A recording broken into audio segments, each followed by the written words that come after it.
L'annonce était attendue par tout le monde, mais de nombreux détails restaient à éclaircir.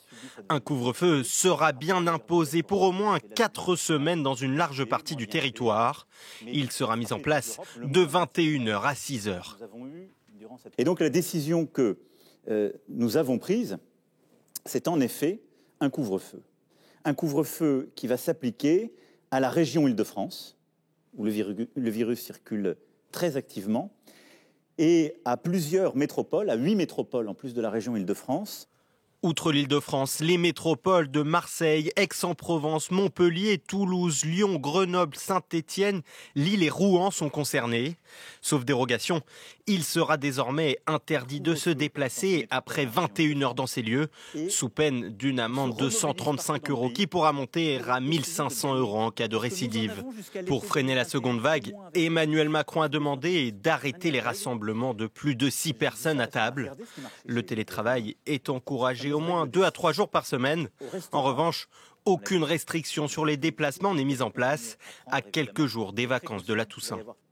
Là aussi, c'est un choix parce que je pense que, comme vous l'avez dit, c'est le choix de ne pas infantiliser mais de responsabiliser. Que je dis ce soir très clairement à nos concitoyens, s'ils vont dans une location, dans leur maison de vacances, c'est de respecter les règles comme si ils étaient chez eux, c'est-à-dire de continuer à prendre évidemment les précautions qu'il va y avoir partout dans la société.